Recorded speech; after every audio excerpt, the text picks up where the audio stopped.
hajatan demokrasi pemilihan umum. Masa pendaftaran partai politik sebagai calon peserta pemilu. Komisi Pemilihan Umum atau KPU mulai membuka pendaftaran bagi partai-partai calon peserta. Sementara itu, Badan Pengawas Pemilihan Umum atau Bawaslu RI menggelar siaga pengawasan jelang 1 tahun pemilu 2024. Menjelaskan mengenai pengertian pesta demokrasi. Secara umum, pengertian demokrasi adalah sistem pemerintahan di mana hukum, kebijakan, kepemimpinan, dan usaha besar dari suatu negara atau pemerintahan lain secara langsung atau tidak langsung diputuskan oleh rakyat. Secara etimologis, kata demokrasi berasal dari bahasa Yunani yaitu demos dan kratos. Demos artinya rakyat, halayak, dan kratos artinya pemerintahan. Menurut Kamus Besar Bahasa Indonesia atau KBBI, demokrasi adalah bentuk atau sistem pemerintahan yang seluruh rakyatnya ikut serta memerintah dengan perantaraan wakilnya yang terpilih. Jadi pengertian demokrasi adalah pemerintahan yang diselenggarakan dari rakyat, untuk rakyat, dan oleh rakyat. Kata pesta demokrasi kerap diterjemahkan ke dalam bahasa Inggris menjadi Festival of Democracy. Namun, kata festival yang menggambarkan perayaan menurut Pemberton sebetulnya kurang tepat menggantikan kata pesta.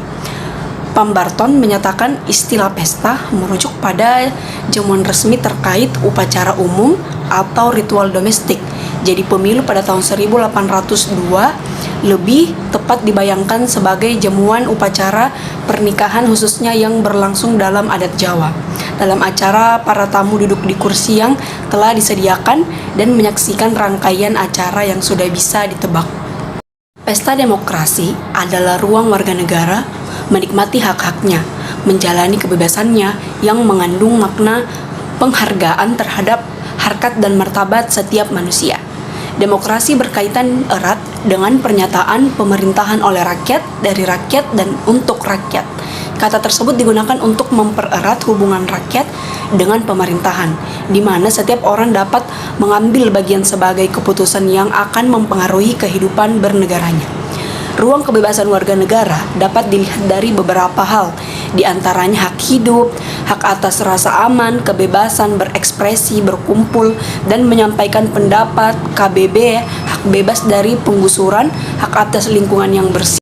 Kemudian menurut para ahli, yang pertama ada John L. Esposito, demokrasi adalah kekuasaan dari dan untuk rakyat.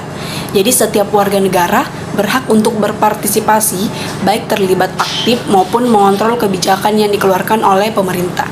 Kemudian yang kedua menurut Hans Kelsen, demokrasi adalah pemerintahan oleh rakyat dan untuk rakyat, kemudian melaksanakan kekuasaan negara ialah wakil-wakil rakyat yang terpilih. Kemudian menurut Sidney Hook, demokrasi adalah bentuk pemerintahan di mana keputusan-keputusan pemerintah yang penting secara langsung atau tidak didasarkan pada kesepakatan mayoritas yang diberikan secara bebas dari rakyat dewasa. Baik, saya akan melanjutkan presentasi dari kelompok saya, yaitu sejarah pesta demokrasi. Istilah pesta demokrasi lekat dengan segala jenis pelaksanaan pemilihan umum atau pemilu di Indonesia, mulai dari pemilihan presiden, kepala daerah, hingga anggota legislatif. Komisi Pemilihan Umum atau KPU menggunakan istilah pesta demokrasi dalam materi promosi pemilu serentak 2019. Di Indonesia, bicara pesta demokrasi berarti bicara pemilu, baik di tingkat individu warga negara maupun lembaga negara, seolah hanya dilaksanakan melalui pemilu. Baik, saya akan membawakan dua materi, yaitu ciri demokrasi dan contoh demokrasi. Materi yang pertama adalah ciri demokrasi. Setidaknya ada 7 ciri yang menggambarkan suatu pemerintahan didasarkan oleh sistem demokrasi. Yang pertama, pemerintahan didasarkan kehendak dan kepentingan semua rakyat. Yang kedua, ciri konstitusional, ialah hal yang berhubungan dengan kepentingan, kehendak atau kemauan atau kekuasaan rakyat yang dituliskan dalam konstitusi dan undang-undang negara tersebut. Yang ketiga, ciri perwakilan, yakni dalam mengatur negaranya, kedaulatan rakyat akan diwakilkan oleh beberapa orang yang sudah dipilih oleh rakyat itu sendiri. Yang keempat, ciri pemilihan umum, yakni sebuah kegiatan politik yang dilaksanakan untuk memilih pihak dalam pemerintahan. Yang kelima, ciri kepartaian, yakni partai yang akan menjadi media atau sarana untuk menjadi bagian dalam melaksanakan sistem demokrasi. Ciri yang keenam yaitu ciri kekuasaan adalah adanya pembagian dan pemisahan kekuasaan. Dan ciri yang ketujuh adalah ciri tanggung jawab, ialah adanya tanggung jawab dari pihak yang sudah dipilih untuk ikut dalam pelaksanaan suatu sistem demokrasi. Baik, ada 10 contoh demokrasi, yaitu demokrasi langsung, contohnya ikut mencoblos saat pemilu atau pilkada, atau memilih secara langsung ketua kelas. Yang kedua, demokrasi perwakilan, contohnya pembuatan undang-undang yang diwakili oleh anggota DPR. Yang ketiga, referendum wajib, contohnya pemungutan suara, pemisahan Timur-Timur, dan persetujuan yang diberikan oleh rakyat terhadap pembuatan UUD. Yang keempat, referendum tidak wajib, contohnya adalah peranan partai politik yang tidak begitu menonjol, tetapi kehendak rakyat dapat diketahui secara langsung dalam demokrasi. Yang kelima, referendum konsultatif, contohnya rakyat sendiri kurang memahami tentang ini, maka pada saat materi UU rakyat hanya diminta persetujuannya saja. Yang keenam, demokrasi formal, contohnya adanya keberadaan lembaga-lembaga perwakilan rakyat. Yang ketujuh, demokrasi material, contohnya mungkin keberadaan lembaga-lembaga perwakilan rakyat hanya sebagai simbol saja dan hanya mementingkan kepentingan negara saja dibandingkan rakyat. Yang kedelapan, ada demokrasi campuran, contohnya rakyat memilih wakil di DPRD, kemudian wakil itu dikontrol oleh rakyat dengan sistem referendum. Yang kesembilan, demokrasi liberal, contohnya dalam demokrasi ini adanya sistem multipartai dan demokrasi ini mendorong lahirnya partai-partai politik. Yang ke-10 dan yang terakhir adalah demokrasi rakyat. Demokrasi rakyat adalah demokrasi di mana rakyat yang menentukan saat ada masalah penting, contohnya pada saat pemilihan presiden dan wakil presiden di dalam negara tersebut. Mengenai landasan hukum pesta demokrasi di Indonesia. Landasan hukum pesta demokrasi di Indonesia terdapat dalam beberapa peraturan perundang-undangan yang mengatur sistem pemilihan umum dan proses demokrasi. Beberapa landasan hukum utama yang relevan adalah sebagai berikut. Yang pertama adalah Undang-Undang Dasar 1945. Nah, undang-undang ini merupakan konstitusi tertulis Indonesia yang menjadi landasan hukum utama negara. Pasal 1 ayat 2 menyebutkan bahwa kedaulatan berada di tangan rakyat dan dilaksanakan sepenuhnya oleh Majelis Permusyawaratan Rakyat atau MPR yang anggotanya dipilih dalam pemilihan umum. Prinsip kedaulatan rakyat dan pemilihan umum sebagai sarana melaksanakan hukum bagi pesta demokrasi di Indonesia. Yang kedua adalah Undang-Undang Nomor 7 Tahun 2017 tentang Pemilihan Umum. Undang-undang ini merupakan peraturan yang mengatur secara rinci pelaksanaan pemilihan umum di Indonesia, termasuk di dalamnya adalah pemilihan presiden, pemilihan legislatif, pemilihan daerah, dan pemilihan kepala desa. Undang-undang ini mengatur segala aspek pemilihan, mulai dari tahapan persiapan, percalonan, kampanye, pemungutan suara, perhitungan suara, hingga penyelesaian sengketa pemilihan. Yang ketiga adalah Undang-Undang Nomor 8 Tahun 2015. Nah, undang-undang ini membahas tentang pemilihan gubernur, bupati, dan wali kota. Undang-undang ini mengatur khusus mengenai pemilihan kepala desa daerah, yaitu gubernur, bupati, dan wali kota. Di dalamnya diatur mengenai persyaratan calon, mekanisme percalonan, tahapan pemilihan, pengaturan kampanye, pemungutan suara, dan penyelesaian sengketa pemilihan kepala daerah. Nah, yang terakhir adalah Peraturan Komisi Pemilihan Umum atau KPU. KPU sebagai badan penyelenggara pemilihan umum memiliki peraturan-peraturan yang mengatur secara lebih rinci tata cara dan teknis pelaksanaan pemilihan. Beberapa peraturan KPU yang relevan adalah Peraturan KPU tentang tahapan, program, dan jadwal penyelenggaraan pemilihan umum, serta Peraturan KPU tentang kampanye pemilihan umum. Nah, landasan hukum di atas terdapat juga regulasi dan kebijakan yang berkaitan dengan pengaturan pemilihan umum di tingkat provinsi, kabupaten atau kota, dan desa atau kelurahan yang dikeluarkan oleh pemerintah daerah dan KPU setempat.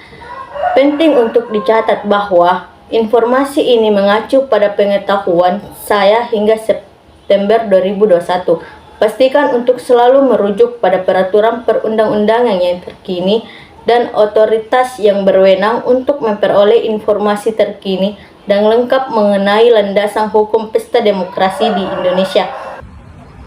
Kaum milenial memiliki peran penting dalam mensukseskan pesta demokrasi atau pemilihan umum di Indonesia.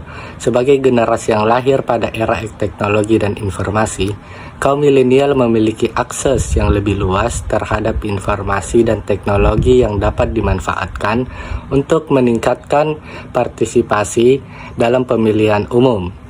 Berikut adalah beberapa peran yang dapat dimainkan oleh kaum milenial dalam mensukseskan pesta demokrasi. 1. Memperluas wawasan politik. Kaum milenial dapat memperluas wawasan politik dengan mengikuti berita politik dan informasi terkait pemilihan umum dari berbagai sumber, baik media sosial maupun media konvensional.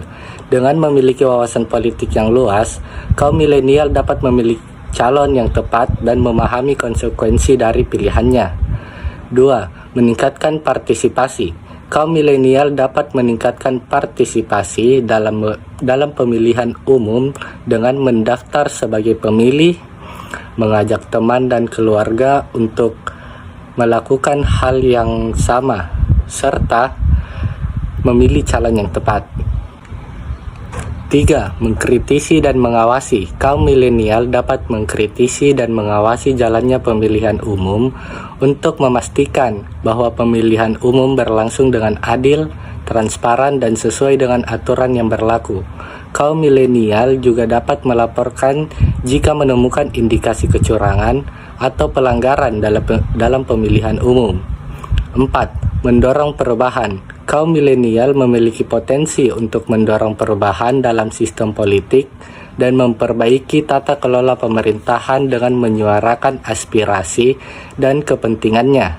Kaum milenial dapat terlibat dalam organisasi yang memperjuangkan isu-isu politik dan sosial yang dianggap penting. 5. Memanfaatkan teknologi. Kaum milenial dapat memanfaatkan teknologi dan media sosial untuk menyebarkan informasi terkait pemilihan umum, mengajak teman dan keluarga untuk memilih, serta memperkuat keterlibatan politik di kalangan masyarakat. Teknologi juga dapat digunakan untuk memonitor jalannya pemilihan umum dan memastikan bahwa pemilihan umum berlangsung secara adil dan transparan. Kendala-kendala yang sering terjadi saat pesta demokrasi berlangsung. Pertama, keterlibatan minim. Banyak orang yang enggan atau tidak tertarik untuk terlibat dalam proses politik, mengurangi representasi yang akurat dari keinginan dan kebutuhan masyarakat. Kedua, penyebaran informasi yang tidak akurat. Penyebaran informasi palsu atau hoaks dapat mempengaruhi persepsi masyarakat dan mempengaruhi hasil pemilihan dengan cara yang tidak adil. 3. Korupsi. Korupsi dan penyalahgunaan kekuasaan dapat mempengaruhi proses demokrasi, merusak kepercayaan masyarakat terhadap institusi demokrasi, dan mengurangi integritas pemilihan. Keempat, kekerasan dan konflik. Persaingan politik yang intens dapat menyebabkan ketegangan, konflik, dan kekerasan politik, mengancam stabilitas dan partisipasi bebas dari masyarakat. Kelima, ketimbangan ekonomi. Ketimbangan ekonomi dapat mengakibatkan ketidakadilan dalam partisipasi politik, menghambat kelompok-kelompok terpinggiran untuk memiliki akses yang sama dalam pesta demokrasi. Keenam, pergolakan sosial.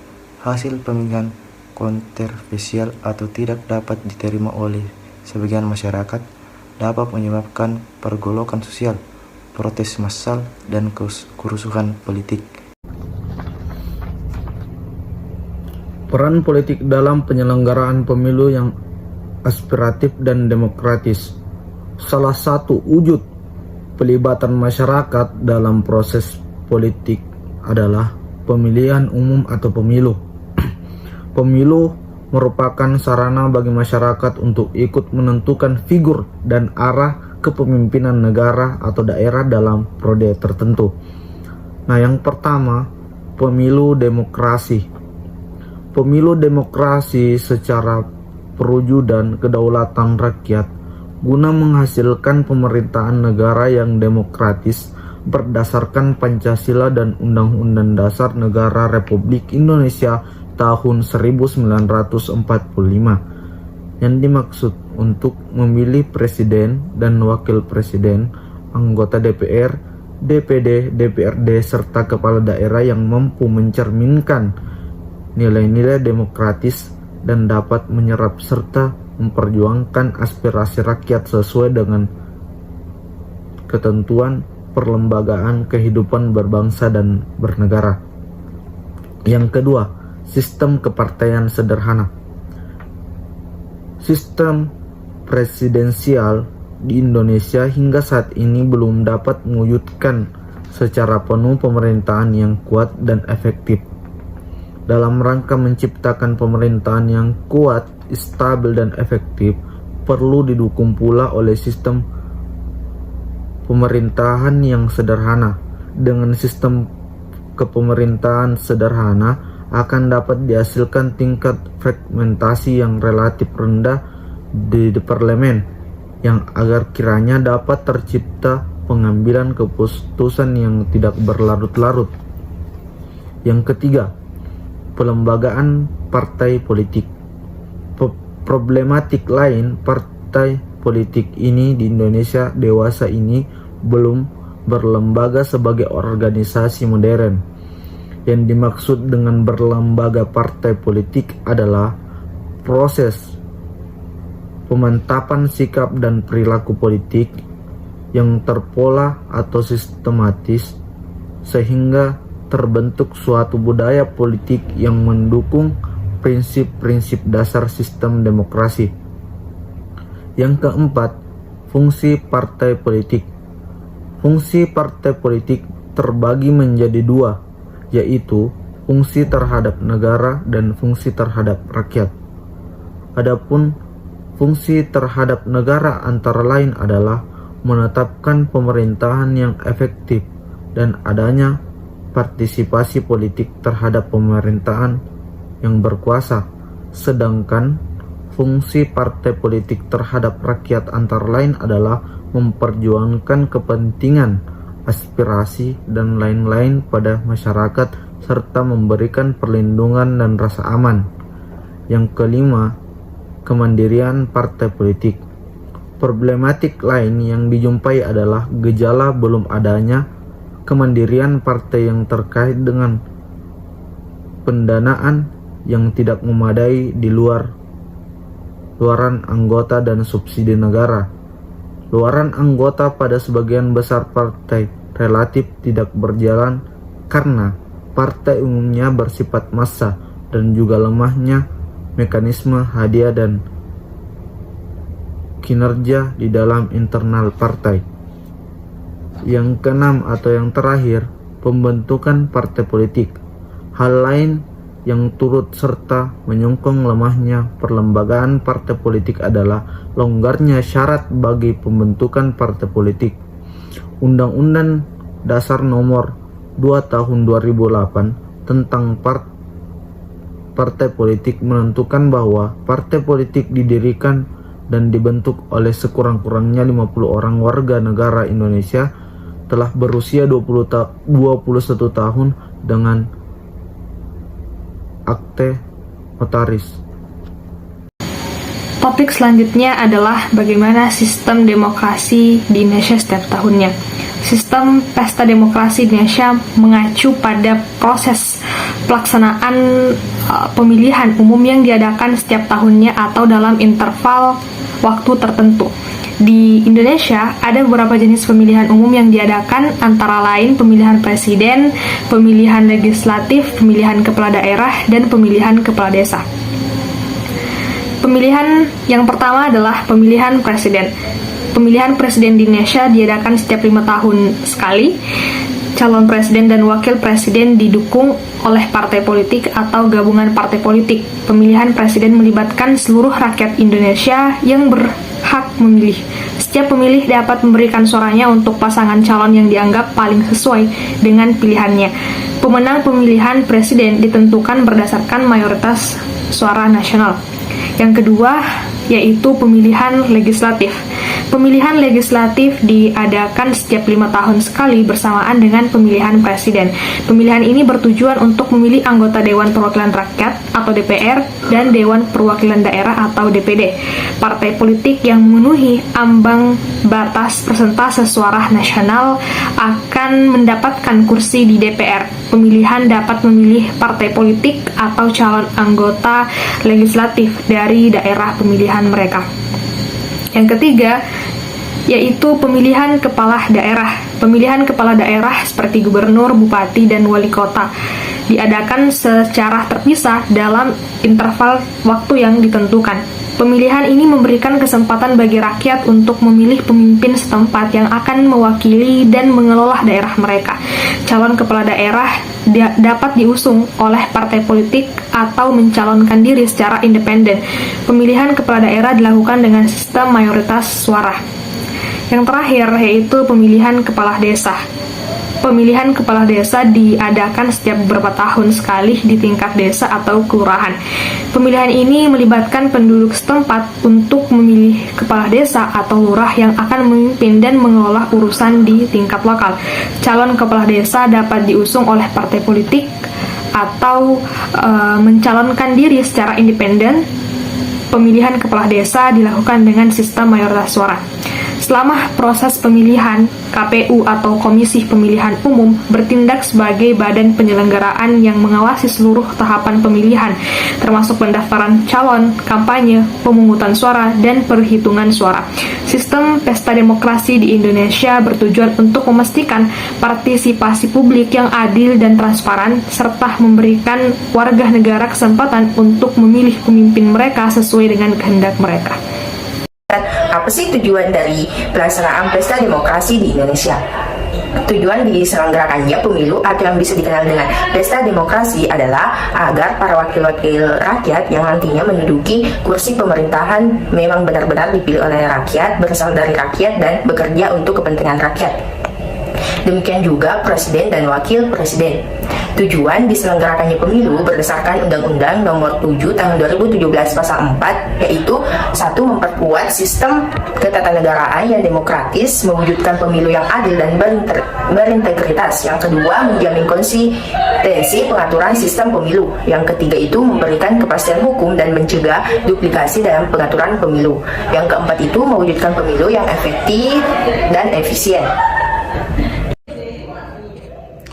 Sedangkan tujuan pemilu atau yang dikenal dengan pesta demokrasi adalah untuk membentuk pemerintahan baru dan perwakilan rakyat yang benar-benar bekerja untuk meningkatkan kesejahteraan rakyat. Beberapa esensi dari tujuan pemilu yang harus dicapai adalah yang pertama, tujuan pemilu untuk melaksanakan kedaulatan rakyat. Yang kedua itu tujuan pemilu sebagai perwujudan hak asasi politik rakyat. Yang ketiga itu tujuan pemilu untuk memilih wakil-wakil rakyat yang duduk di DPR, DPD, dan DPRD, serta memilih presiden dan wakil presiden. Yang keempat itu tujuan pemilu untuk melaksanakan pergantian personal pemerintahan secara damai, aman, dan tertib secara konstitusional. Yang kelima dan terakhir, tujuan pemilu untuk menjamin kesinambungan pembangunan nasional. Unsur-unsur yang diperlukan dalam pesta rakyat. Unsur yang pertama yaitu perizinan. Setiap orang yang menyelenggarakan pesta rakyat dalam kabupaten wajib mendapatkan izin keramaian dari kepolisian setempat dan izin tempat dari kepala daerah melalui dinas teknis. Persyaratan izin keramaian sebagaimana dimaksud pada ayat 1 meliputi mendapatkan rekomendasi dari ketua rukun tetangga atau RT, surat pengantar dari lurah atau kades untuk diteruskan ke kepolisian setempat dengan ditembuskan kepada camat dan koramil. membuat surat pernyataan bersedia untuk tidak melakukan kegiatan hiburan atau menghentikan sejenak pada waktu azan dikumandangkan dan pada waktu-waktu beribadah. Unsur yang kedua yaitu kewajiban dan larangan. Penyelenggaraan pesta rakyat wajib menjamin keamanan, ketertiban, kebersihan dan kesehatan lingkungan dan lalu lintas berkendara di jalan negara, jalan kabupaten maupun jalan desa. Mengatur tata ruang lokasi pesta rakyat agar sesuai dengan norma kesopanan, kesusilaan dan agama, menjalin hubungan sosial budaya yang harmonis dan mencegah dampaknya sosial yang merugikan masyarakat. Unsur yang terakhir yaitu ketentuan pidana. Setiap orang yang melanggar ketentuan sebagaimana dimaksud dalam pasal 5 dan pasal 10 dipidana dengan kurungan paling lama 6 bulan atau denda paling banyak 50 juta rupiah.